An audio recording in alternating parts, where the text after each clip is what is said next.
Hey, I'm Wes Porter, an Extension Precision Ag and Irrigation Specialist here at University of Georgia, based at the Tifton campus. And today I'm going to be discussing some irrigation scheduling options for you to utilize on your farm level. So when we start talking about irrigation scheduling, some of the first things we actually think about are sensors. And I've got a couple different sensors here just to show really quickly, and so you can just kind of have it in the back of your mind what we're talking about. And there's nothing special, and I'm not really saying one's any better than the other, and there definitely fits for different types. So this one is just a probe with some watermark sensors integrated into it, and these measure soil water tension. And so when you start looking at some of the data later in my presentation and you see soil water tension values, then you can relate it back to the type of sensor that we actually utilize to take those readings with. And then, since a majority of you, I'm assuming, is going to be from Florida, a lot of probes that are used in Florida are capacitance style probes. So this just happens to be an AquaCheck probe. We read this manually with a hand reader. It's kind of a wireless probe. You got to be within a certain number of feet of it in the field. And so we just kind of put these out to log data. But that's just kind of the difference look between a capacitance and a soil water tension or a tensiometric style probe. So that way you got the two kind of in the back of your mind as we talk today and go through this talk. So let's talk about irrigation scheduling in general for just a minute. And so the USDA NASS does an irrigation survey every 5 years. They actually did one in 2018 and released the data. And I think there's some really interesting data that we get out of that survey that I want to talk about. And for good or bad, when we look at it, when we look across kind of the southeast, a lot of our producers are answering that survey at around 75 to 80% that they're using visible stress to determine when to schedule irrigation. What that means is if we're using visible stress, that means that we're actually losing yield potential and putting that crop into a stress potential. So some other methods that they do use are fill of the soil, and so you can go out with soil probes, shovels, kind of see where your soil's at. If we're in a sandier soil like a lot of us in the coastal plains or in the northern Florida region, that's kind of hard to do. And I'll be honest, filling of the soil kind of gives me an idea, am I wet, am I dry, where am I at? But it doesn't really tell me where to trigger the irrigation at. So that's kind of the hard part sometimes. We look at soil moisture sensors. We talked about those for just a minute ago. And so we're relatively low on the adoption of soil moisture sensors. We're around 10% in Georgia. When we look at Florida, we're up at about 15–20%. So we're a little bit higher there in Florida than we are Georgia. I think a lot of that's driven by if we've got cost sharing, got opportunities and interest to adopt these sensors. So just kind of keep that in mind. That's some of the broad methods we talk about. And I think it's also interesting, as part of that survey embedded within it, and I think it's interesting to note, one of the questions are, where do farmers get their irrigation information from? And so I thought it was really neat to look at that University Extension is one of the options on there. And if we look at states like Georgia and Florida, about 79 to 80% of our farmers answered that they get their information from University Extension. I think that's a very, very good thing, and that really talks volumes to how well we do in some of these states as Extension at educating and helping our producers on some of their, not just irrigation info, but in this case it is, but on their info and where they get the data from. So another thing to consider, and when we're starting to schedule irrigation and where it's at and what our returns are on it, is how much does it actually cost?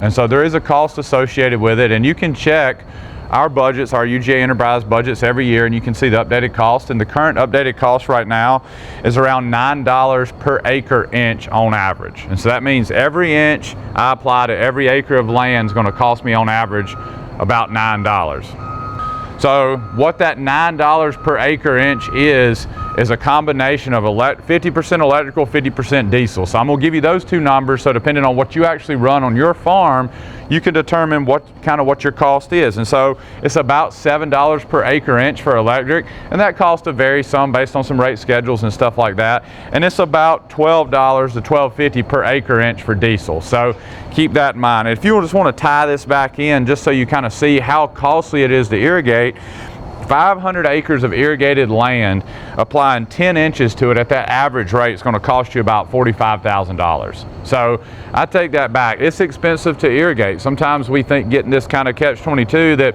I've got a well or I've got a pond, it doesn't cost me per gallon for that water, but what it actually costs me for is to pump that water, the energy required. Let's talk about some valid irrigation scheduling methods. We've talked about the cost and talked about some of the other ones. So the reason I want to cover this is if you walked away today, you would say, all right, Dr. Porter, I've got 4 or 5 different options I feel like I can adopt on my farm right now. And I'm going to kind of start with the basics, and I'm going to work up to more advanced methods. And so the most basic method you can use, and you'll see these methods in a few of these slides, they're published in your Florida production guides, published in your Georgia production guides for each of the crops, but that's the checkbook methods. And what a checkbook is we go in and look at historical average of evapotranspiration from our weather stations, look at what the crop water use is over time, and combine that information to develop that average curve of what crop water use is. And so we've got those for all 4 major row crops, and we actually have them for most of our other production crops. That method's free. Like I said, it's available in your production guide. Just search that. You can get a hold of it and use it. The thing with the checkbook method, however, my big caution is, and I already stated this, it's an average method. So it's developed over an average. If we have a year that's hotter and drier, or periods that are hotter and drier, or cooler than wetter, that means we're going to tend to, or it's going to tend to over-irrigate or under-irrigate when compared to another method, because that season may not be average at that point. So you need to do a good job if you're using a checkbook, tracking your rainfall and your irrigation, your kind of crop growth, and your approximate water use, just so you make sure you're keeping the right amount of water on that crop at the right time. If we want to take a step up above the checkbook, if we say we've used this, but we want to go the next step, there's a lot of scheduling apps and web-based tools out there that you can utilize. So you can just kind of search or reach out and ask your agent, reach out to me. I can point you in the direction of some of those we've used. But basically what a lot of these online scheduling tools do, or these smartphone scheduling apps, they utilize that checkbook method, but they download daily weather data. And they take that daily weather data and update what the crop water use is. That way that whole average I talked about with the checkbook kind of doesn't matter anymore. And so those methods just become a little more accurate, and they kind of help you track during the year what your rainfall is, what your weather patterns are, how much you've irrigated, on and on. So that's kind of the next step. Now if you want to go even more advanced than that, and I will say, and somebody may can throw some rocks or whatever they want to at me, but I think right now the most accurate way we have of scheduling irrigation is utilizing a sensor. We can't get more accurate at this point in time than having something physically in that field and knowing what our soil moisture is at that particular time and making a decision from that. So that's my third valid method, I'd say, is some sort of soil moisture sensor. That's most accurate we can get. The problem with the soil moisture sensors, they're pretty costly. And you also have a lot of time involved in making sure you utilize that data the way you're supposed to. You actually do something with the data. And then the last method I'm going to talk about today takes a computer model and mixes a soil moisture sensor with it. So there's some companies that offer that. USDA ARS has what's called Irrigator Pro that offers that. And so there's a couple of methods out there where you don't have to make that decision from the sensor data. You're actually able to use this web-based portal and do that with it. And so, just depending on what you've been doing on your farm and what's been going on, I strongly encourage you to look at one of those 4 methods. If you're doing nothing now, move to the checkbook method. If you've been using the checkbook method, you feel like you can maximize a little beyond that, hey, look at one of these online scheduling tools. And if you think you're ready to make the investment in sensors, take that step. So just kind of think about that. So next what I'm going to do is I'm going to break it down by crop. I'll work through crop by crop, and I'm going to cover really our 3 main row crops here. I don't have a lot of soybean information we're going to talk about today. We grow soybeans in the States, you're going to see this, but usually it's probably one of the last crops we end up irrigating. I can get you soybean irrigation information if you need it, but I think our big 3 from the row crop perspective are our cotton, peanut, and corn. That's the ones that really go under irrigation and we look at. So we want to first look at the water use curve for cotton and talk about a few things. And so if you can kind of see a picture of these slides here when they pop up on your screen, you'll look, I've got my UGA cotton checkbook there. I also have your Florida checkbook that's shown here. And so you can see they're done as days after planting and also approximate growth stage of the crop. So sometimes, if you all look back at different years, if we have a year that's a little warmer, what happens to that crop? It progresses faster sometimes. We feel like we might get to bloom faster or square, move through bloom faster on cotton. Or if it's a little cooler, we might feel like we're dragging along. And that's the reason we have the approximate growth stages in there for this crop, because sometimes days after planting doesn't always pinpoint exactly where the crop growth stage at. The growth stage is more critical than just the DAP. So keep that in mind. The other thing I really want to talk about when we're talking about cotton, and it might sound kind of weird, but is irrigation termination on cotton. And I've got 2 slides here that you can look at on the value by boll position on that crop. We're in the southeast. We're characterized this time of year, or in the fall of the year during harvest, by humid days And what we wish were fall weather conditions, but it's not. Like today is supposed to be in the mid 80s. Yesterday it was close to 90 in the place I was at. We have very high humidity and we've got a lot of moisture in the air. So what does that do to our cotton crop when we're trying to get it ready for harvest and some of our cotton bolls? That actually causes a lot of boll rot issues, hard lock issues, and some of that. So we have those every year. This year has been, to quote one of our disease specialists here, Bob Kimmerite, Bob said this has been one of the worst years he's seen for diseases in a long time, especially on the cotton crop. So one thing we don't want to do is at the end of the season when we're getting ready to kind of wind that crop down, starting to think about defoliation and all that, is to continue to put water on it via irrigation and cause that crop canopy to stay moist and wet in there. So our recommended termination is 10% open ball. So if we go out and say a typical cotton plant may have between 20 and 30 bolls, 10% of that is 2 or 3 bolls open, and we should stop irrigating. And I know you're looking at what all the bolls up at the top of the plant are worth. We're trying to finish those out and everything else, but I really encourage you, look at the water use curve, the water requirement for that crop, and then look at these boll value charts. When you look at the charts, you get paid for the bottom half to third of that plant. That's where all your value comes from. Those top bolls are worth very, very little on that plant. Where we start losing bolls first on that plant is the bottom. So if we start rotting in those bolls and causing hard lock on the bottom of that plant because we irrigated more than what we should, we just really, really hurt ourselves from the profitability standpoint. So really keep that in mind from irrigation termination. So next, I'm not going to bog you down in the details of these slides too much. But you're going to get to see some data, and this is going to kind of get shown up there, and I want you to take some time and kind of look through some of these charts. And I've shown a lot of years of data here, and it might seem a little bit repetitive, but what I really want you to pull out and what I'm going to point out to you right now and want you to think about with this data that you're getting shown is the dynamic differences between each one of these years in cotton production. And by dynamic differences, I mean rainfall perspective, environmental conditions. So I'm going to start with 2013 and 14 on the first chart. What you'll notice in 13, we had almost 30 inches of rainfall. 2014, we only had about 11 inches of rainfall. So I want you to look at the differences in yields in those 2 years. And also notice that in a year with very high rainfall, we actually had higher rain-fed yields than we did some of our irrigated yields. So, and I'm going to go a little deeper into that about cotton here in just a second. So the next 2 years I want you to look at are 15 and 16. Both of these years we had about 23 and about 25 inches of rainfall respectively between 15 and 16. We saw very similar trends in those 2 years. We saw that one of the years during 2016 overall yields were a little bit lower. It was just very wet that year. We just kind of had yields that didn't get very high. Then the last year I want you to look at on cotton is 2017. So again, another high rainfall year. And so it's a very strange pattern that we really think about and talk about when I look at total rainfall. I just told you about 4 to 5 years, or talked to you about 4 to 5 years of data. You notice each one of those years we have, except for one, we've had over 20 inches of rainfall just in that cotton production season. So really, if you step back and you say, well, I'm getting more than adequate amount of water to this crop, why do I even really need to irrigate it? Well, here's the deal, that in our sandy soils, we have periods in there that we need to make sure we get that water to that crop and don't stress it. So that's why it's really critical when we go back and look at irrigation scheduling that we have that amount of water at that crop when it needs it and we're not pushing into stress. So keep that in mind when we're looking at cotton. So I've got one more kind of really, I would call it an interesting or neat study to talk about in cotton, then we're going to move into some other crops. And this one was done by our cotton physiologist, John Snyder. So I give him, he's full credit on it. He just shared the data with me. He did 3 treatments. That was it. Pretty simplistic and straightforward. He did a rain-fed treatment. He did a 100% checkbook or 100% ET replacement you'll see on the slides. And then he did 125% ET replacement. So he took the checkbook and multiplied it by 125%. First thing you'll notice on that graph is plant height. And if you look at that, you see that the plant height of the fully irrigated and the 125% irrigated is significantly higher as we move into the crop production season than the dry land treatment. So we see, all right, we grew a bigger plant. Well, that's what we would assume we should. The next thing you look at, the total biomass for that treatment is significantly higher for our 2 irrigated treatments versus our dry land treatment.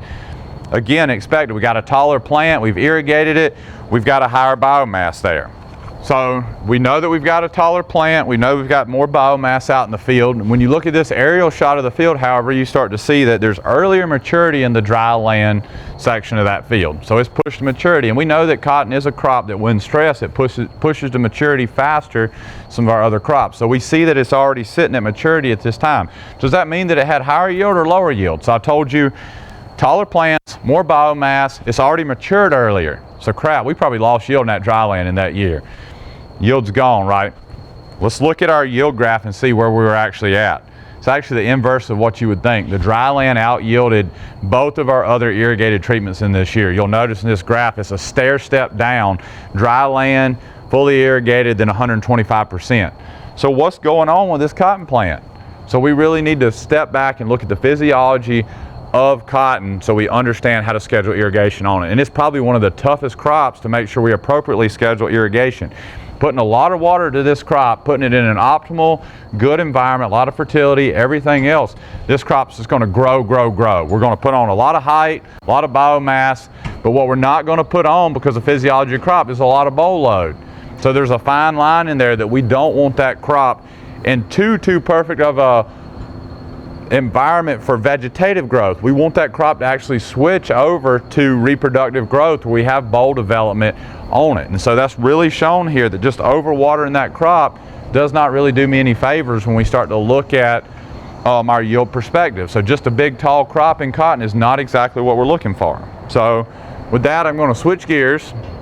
Talked about cotton, and I'm going to make the statement one more time. And peanuts, I think it's kind of similar, but cotton is one of our more challenging crops to irrigate. So really, if there's one you're going to look at irrigation management on, and there's a big return from the yield perspective and or yield reduction, you can really hurt yourself on cotton. That's one to look at. So let's switch gears. Let's talk about peanuts for a minute. So I got the peanut water use curve there. I've got it in a graph format, then I've got it in a chart format for you, and then you can see the North Florida peanut water use curve there too. And so you can kind of look through those and see what stage of growth and days after planting and how much water is required by that crop. So very similarly as cotton, I'm going to let you kind of look through some data. I'm not going to get you lost in the weeds. That's up to you. And if I do encourage you, if you look at some of these graphs and some of this data and you got questions about it, feel free to reach back out. That's what we're here for. Reach out to us and we'll answer any questions you have. So peanuts, I've got a few years I'm going to show here, and then after you look at the tabular data, there's kind of a little graph there that shows when the rainfall came and when we irrigated respective to that by scheduling method. So we look at 2014, that was again our cotton, if you remember, that's when we got 11 inches of rainfall. We got about 12 during our peanut season, so about an inch more in our peanut growth season. And so we saw something very similar with peanuts, that our checkbook method actually had a reduced yield in peanuts compared to some of our other methods for overwatering that crop. We moved to 15. 15 was a relatively wet year. We had about 23 inches of rainfall in 15. And what I really want you to look at, there's a big difference between 14, 15, and 16. And so when you look at 15, we had almost 23 inches of rainfall. We had 25 inches of rainfall in 2016. Some things I want you to glean from that data, big picture. Big picture here is we had about 1,000-pound lower yield in 2015, and we also had a lot lower irrigation event, or a lot lower amount of irrigation we applied. 2016, most of our yields were up in the 6,000-pound range, but we irrigated more. So it rained more, but we irrigated more. That doesn't make sense, right? Actually, it makes perfect sense. We look at the distribution of rain. When you look at some of these graphs that you're going to see how the rainfall was distributed during the season, it was not in optimal times, and it also came in very big events. So if we get big rainfall events during the season, that doesn't necessarily mean that we have everything we need. That just means that we got some large events, but we still got to make sure that we time our irrigation events appropriately. So a lot of rainfall doesn't mean we shouldn't irrigate at all. It's a take-home message there. Keep that in mind. So I'm going to talk about one or two more years of data. You can kind of look at, and you can see all the scheduling methods in here. 2017, again, we had 24 inches of rainfall during 2017. I want to move on to 18 and 19. Excuse me, 18 and 19. I got some really interesting data in these 2 years, and you'll get to see interspersed in those some more scheduling methods, and that's good data. Don't get me wrong. I'm not leaving it just to leave it. It's there for you to look at and for you to kind of think about. So what I do want you to look at, though, I looked at trigger thresholds Again, using one of these watermark probes, we had it at 3 depths, so we just had one more depth down here. On peanuts, we had 4, 8, and 16 inches deep. So we like, because we develop most of our pods there really shallow, you know, in that top 4 inches of soil. I like to know what my moisture looks like there, but we do put a deep taproot down, so I like to measure that 8 and 16 inch depth with them. And so I've set thresholds of 20, 30, 40, 50, and 60 kilopascals on that sensor. 20 is, in our soil type, if you look it up, we've got a kind of a sandy loam soil across most of our state, and so that's what I set the threshold on. The optimal threshold, if you look up any literature data or any irrigation scheduling data using soil water retention, we're supposed to be around 40 to 45, maybe 50 for peanuts on scheduling with that type of sensor in that soil type. So I just said, what happens if it's too wet? What happens if it's too dry? Basically saying if we irrigate too much or if we irrigate too little. And it was very, very interesting. In 2 different years, again, that was 18 and 19, and the reason I keep repeating back to those, 18 we had almost 33 inches of rainfall during that season. And you know what I told myself? I don't know why I even ran an irrigation trial this year. I'm not going to see anything out of it. And then in 19, we had just under 20 inches of rainfall. And I said, all right, maybe I got something a little better here. But then I stepped back and I looked at the 2 years, and you guess what I saw?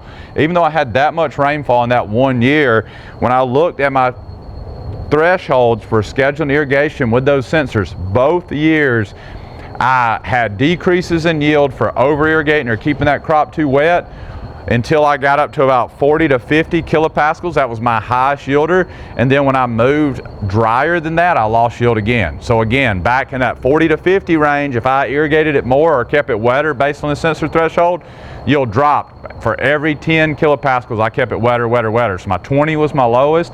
I gained a little bit of yield for keeping it a little drier at 30, a little bit to 40, then 50, I maximized yield. I dried it too much at 60, I lost yield. You can look at, again, 18 and 19 and see that in both years, and there was almost 12 inches difference rainfall between those 2 years.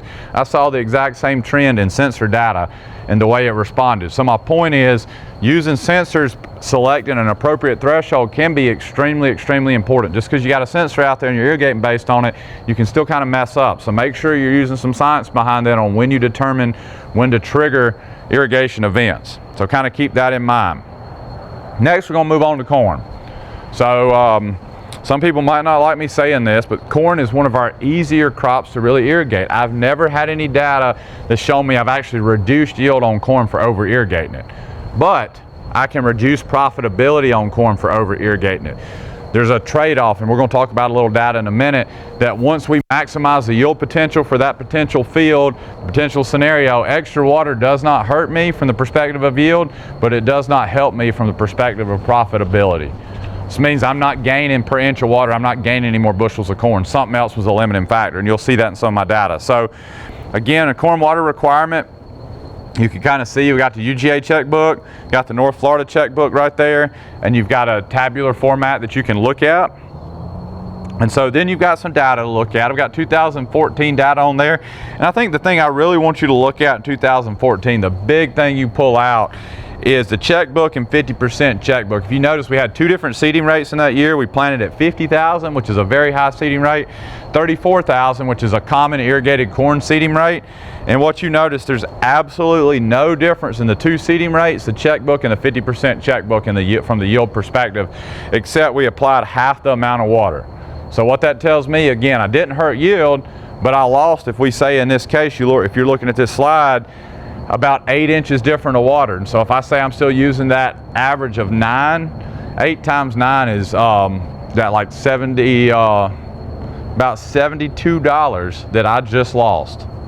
72 bucks that I might have lost because I just put extra water on that corn that it didn't need. And so if you look through some of my data, you're going to see that. And I'm not going to get you, I got some different tillages in there you can look at, some different populations by year. So kind of take your time, look at those. Pause the video on some of these information, some of these slides if you need to for a minute, and just look at that data to see where it's at and help you determine where you're at. I think in corn it's as critical to know what if you're looking at your field and where you're at, what your rotations were, whatever's there, know what the yield potential is, know what you fertilized for, and know where you're at, and then that's where you're at when you kind of start looking at water. I don't have a direct correlation to inches of water equals bushels. But I'm saying we need a better way, make sure you use a better scheduling method to match up what the crop water use is. So you got 2014, 2015, and 16 and 17 data right there that has that in it. Then I want to skip ahead to 2020, and in 2020 I did an overall scheduling trial with corn, so we could look at about 6 or 7 different methods. And I thought this was really interesting. 2020, we did have a relatively dry year. We had about 14-15 inches of rainfall during that year on this particular trial. And if you look, I did kind of like what I talked to you about with peanuts. I set some different sensor thresholds as 3 of my treatments. I did a wet, what I thought was kind of an optimal for the soil type, and a dry. If you look at that data, there's really no difference. So even with a drier year on corn and a hotter year on corn, even that 50 kilopascal sensor threshold in our sandy loam soil didn't make a difference. So keep that in mind. In our sandy loam, if you're sandier than that, you need to lower that threshold. Make sure you look at what the recommendation is for the particular sensor you're using in the soil type that you're at. So, but this tells me that irrigating that crop more did not boost my yield anymore. There's no statistical difference in it. But if you look at dry land, there was very low. We had dry land yields under 100 bushel per acre. We actually had some plots in the 20-30 bushel per acre range. That tells me we needed irrigation this year. If I had a dry land corn, I'd have lost a ton of money on it. But just putting irrigation on it really helped. So it was just targeting where my irrigation needed to be that particular year. So again, using one of these more advanced methods. So you see that data, you'll see the timing of those events. And I'll point out, just for your reference, I probably should have said it earlier, when you look at timing, most of those events are 3/4 of an inch. We've determined on our soil type, if we put any more than 3/4 of an inch, we cause runoff. If we put much less than that, we don't really wet the soil surface very well. Your soils can be different, so you can apply a little bit different than that. But the way I work my irrigation scheduling is I use my sensors, or I use my irrigation scheduling method. When it tells me I need irrigation, I put 3/4 of an inch on it. I make sure I tell the method that I put 3/4 of an inch, and then when it needs irrigation again, the method will tell me that. So it's not necessarily about varying my amounts every time I run it. It's about hitting it at the correct timing. So that's, in my opinion, we look at all 3 of these crops we just talked about today, it's not about total amount of water. If we're talking about total amount of water, we're off target. It's about it having adequate moisture when it requires it during the season, based on its crop growth stage, based on how much rainfall we've got, and based on the soil type at that particular time. So with that, I'm going to wrap up. Thank you for participating. I know we're all having to do different things nowadays, but please feel free to reach out. This thanks slide has my email address on it, and we have a Facebook page for my program, a Twitter account, all that good fun stuff. So feel free to give us a follow or reach out with any further questions you've got about anything I've discussed today if you want to talk about it deeper. So thanks for your attention.